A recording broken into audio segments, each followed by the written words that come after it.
Hello and नमस्कार दोस्तों, कैसे हैं आप लोग। आई होप आप लोग अच्छे होंगे। मेरा नाम है अर्पित। तो हम इस वीडियो में भी बात करने वाले हैं food safety officer designated officer के बारे में, यानी कि एफएसओ 2021 की जो वैकेंसी निकली है। देखिए, मैं कई दिनों से वीडियो नहीं अपलोड कर पा रहा था। उसका रीज़न एक ये भी था कि कोई भी इन्फॉर्मेशन नहीं थी ऑफिशियल। मैं नहीं चाहता हूँ कि मैं फालतू के वीडियो अपलोड करूँ, फिर आप लोग मुझसे पूछे कब अप्लाई करना है कब नहीं। अभी नोटिफिकेशन आ गया है तो आपको मैं कोशिश करूँगा कि मैं वीडियोज़ लगातार दे पाऊँ, ठीक है। तो इस वीडियो में हम स्पेशली बात करेंगे बुक के बारे में। बुक्स जो इम्पॉर्टेंट बुक्स हैं उनके बारे में हम बात करेंगे। इसके पहले वाले वीडियो में हमने नॉर्मल जो नोटिफिकेशन गवर्नमेंट का था उसको थोड़ा सा पढ़ा था, तो उसके बारे में मैंने आपको बताया था। उसके बाद वाले वीडियो में मैंने थोड़ा सा एलिजिबिलिटी के बारे में बताया था और थोड़ा एग्ज़ाम पैटर्न के बारे में। एक और वीडियो मैंने बनाया है, लिंक डिस्क्रिप्शन में मिल जाएगा। उसमें मैंने स्पेशली प्री एग्ज़ाम, जो इसका प्री एग्ज़ाम होता है उसका सिलेबस क्या होता है, एग्ज़ाम पैटर्न क्या होता है, उसके बारे में मैंने डिस्कस किया था, ठीक है। और बचा हमारा मेंस का सिलेबस, उसको मैं डिस्कस कर लूँगा आगे चल के। मेंस और प्री में जो इम्पॉर्टेंट बुक्स हैं जो आपको पढ़नी है, जो आपको लेनी ही पड़ेंगी, उन बुक्स के अलावा कुछ नहीं हो सकता, तो उसके बारे में हम डिस्कस करेंगे, ठीक है। तो वीडियो को स्टार्ट करने से पहले यार वही रिक्वेस्ट है, अगर चैनल पर नए हो तो यार सब्सक्राइब कर देना। इसके साथ ही साथ जो बेल आइकन है उसको जरूर दबा देना, जिससे आपको नेक्स्ट वीडियो का नोटिफिकेशन मिल जाएगा। आप हमारे टेलीग्राम चैनल को ज्वाइन कर सकते हैं। टेलीग्राम के बहुत सारे फ़ायदे हैं, आपको नोट्स और पीडीएफ वहाँ से मिल जाता है। इसके साथ ही साथ अगर कोई इन्फॉर्मेशन आती है तो मुझे अगर उसको बताना होता है किसी को, तो टेलीग्राम सबसे अच्छा है, मैं वहाँ पर बता देता हूँ। वहाँ पर मैं लिंक डाल देता हूँ, या फिर कोई भी इन्फॉर्मेशन होती है तो वहाँ पर मैं अपलोड कर देता हूँ, वहाँ पर आप देख सकते हैं। इसके अलावा आप मुझे मैसेज कर सकते हैं इंस्टाग्राम पे, या फिर आप मुझे मेल कर सकते हैं कुछ पूछना है तो। आज का वीडियो का जो मेन टॉपिक है, इंपॉर्टेंट बुक लिस्ट है। इन बुक्स को आप ठीक से समझिएगा, उसके बाद में आप अपने अकॉर्डिंग उनको परचेज़ कर सकते हैं। लिंक मैं नीचे दे दूंगा, बस देखने के लिए कि आप उन बुक्स को देख सकते हैं कि कितना प्राइस होगा उनका, कैसे आपको मिलेगी। बाकी आप परचेज़ करने को ऑफलाइन भी ले सकते हैं, ऑनलाइन भी ले सकते हैं, वो आप अपने अकॉर्डिंग कहीं से ले सकते हैं।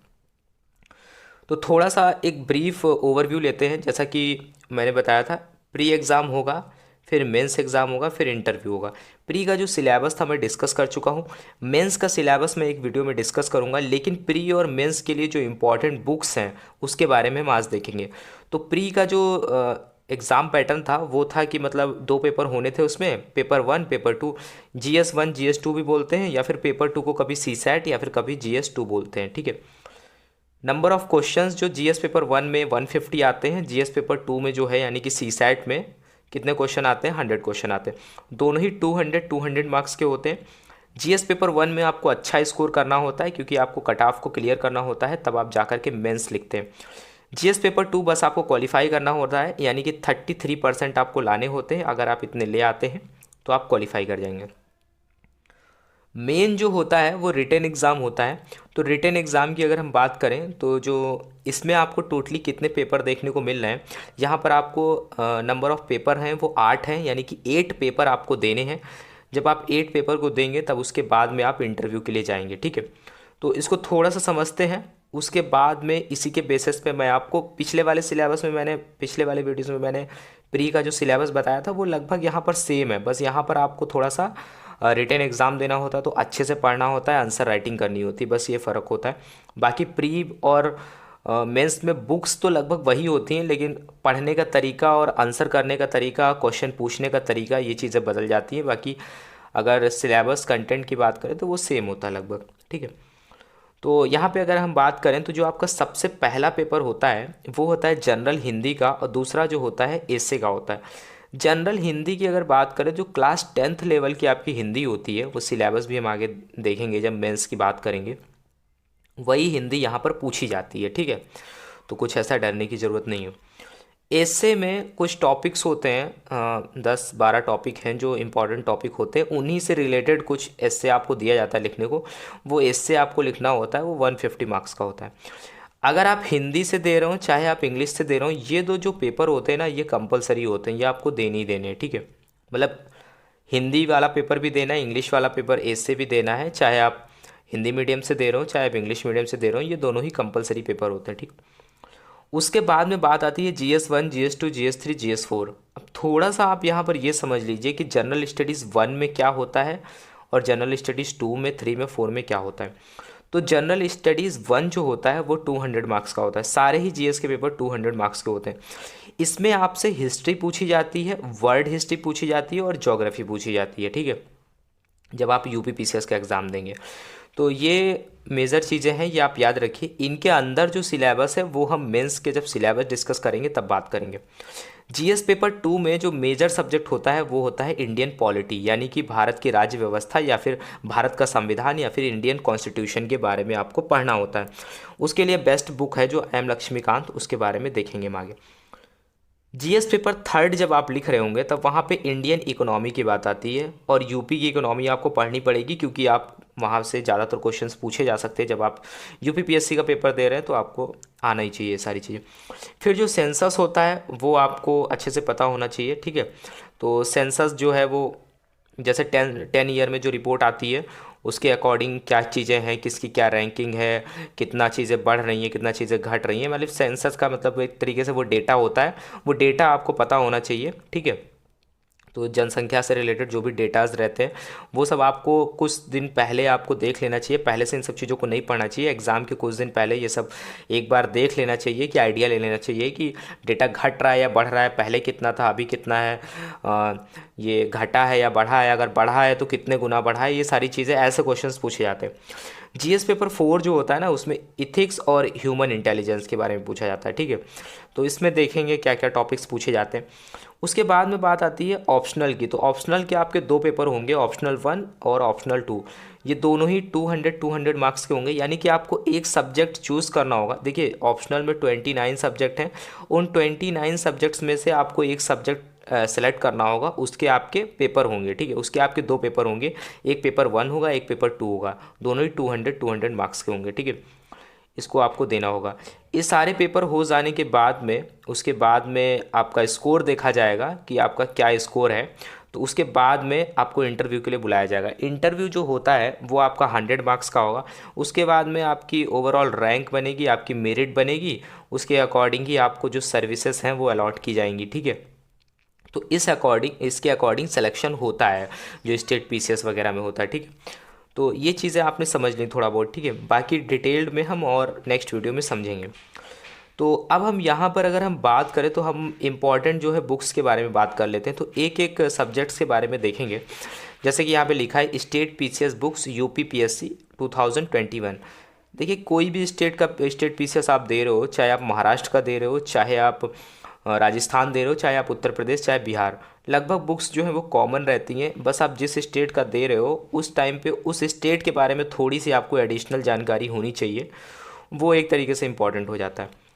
तो हिस्ट्री की सबसे पहले अगर हम बात करें तो हिस्ट्री में भी 3 चीज़ें हैं, ठीक है। जब मेंस की बात करेंगे तो 4 चीज़ें हो जाएंगी, ancient history, medieval history, modern history और वर्ल्ड हिस्ट्री। तो हिस्ट्री में जब हम सबसे पहले जाएंगे तो आप अपनी शुरुआत जिसने कभी हिस्ट्री ना पढ़ी हो वो एंशियंट हिस्ट्री से ही करेगा, तभी आप उसको आगे की चीज़ें समझ में आएंगी, ठीक है। तो हिस्ट्री में आप सबसे पहले एनसीईआरटी ले सकते हैं, ठीक है। एनसीईआरटी आप क्लास 6, 7 एंड 8 की जो न्यू एनसीईआरटी आती है आप वो ले सकते हैं, ठीक है। उसके बाद में आप क्लास 12 की थीम 1 नाम से एक न्यू एनसीईआरटी आती है, आप वो परचेस कर सकते हैं, ठीक है। आप इसको नोट डाउन कर लीजिएगा या फिर स्क्रीनशॉट ले लीजिएगा, या फिर मैं ये पूरा जो सेशन में रिकॉर्ड कर रहा हूँ इसको मैं टेलीग्राम में डाल दूंगा इसका पीडीएफ, आप वहाँ से भी बुक्स वगैरह राइट डाउन कर सकते हैं, ठीक। ये हो गई किसके लिए, आपकी एंशियंट हिस्ट्री के लिए, ठीक है।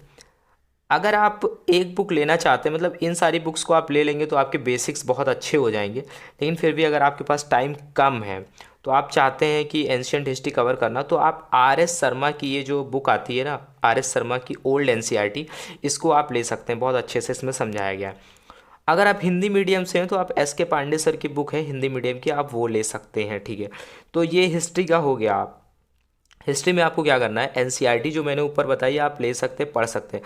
आपके पास अगर टाइम कम है, आप प्री क्वालिफाई करना चाहते हैं, उसके बाद में आप डीपली जो तैयारी है वो आप आगे करना चाहते हैं, मतलब आप चाहते हैं कि प्री हम दे लें, फिर बीच में जो टाइम मिलेगा उसमें हम अच्छे से तैयारी करें, अभी मेरे पास टाइम नहीं है, तो आप आर.एस. शर्मा की एनसीईआरटी, ओल्ड एनसीईआरटी ले लीजिए एंशियंट के लिए, आप उसको पढ़िए अच्छे से, ठीक है।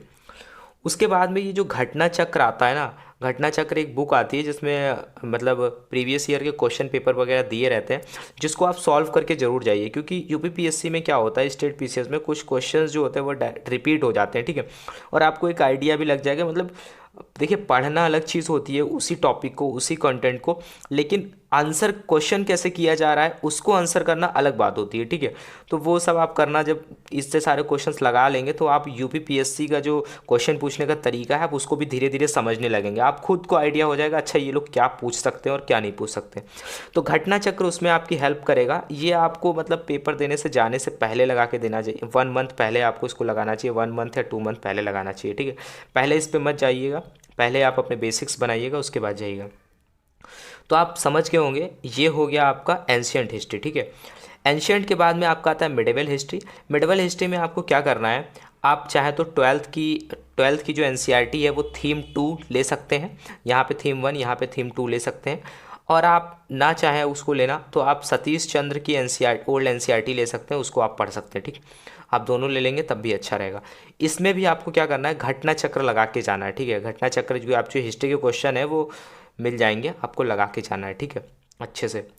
उसके बाद में अगर बात करें हम मॉडर्न इंडियन हिस्ट्री की, तो मॉडर्न इंडियन हिस्ट्री जो है वो आपके लिए मोस्ट इंपॉर्टेंट हो जाता है, कि ज़्यादातर क्वेश्चंस अगर देखे जाएँ तो यहाँ से पूछे जाते हैं, और मॉडर्न हिस्ट्री आपको आनी भी चाहिए अच्छे से, क्योंकि अगर मॉडर्न हिस्ट्री आपको नहीं आएगी ना तो आप जो पॉलिटी है ना उसको अच्छे से रिलेट नहीं कर पाएंगे, क्योंकि चीज़ें यहीं से धीरे धीरे होना चालू होती हैं, स्टार्ट होती हैं।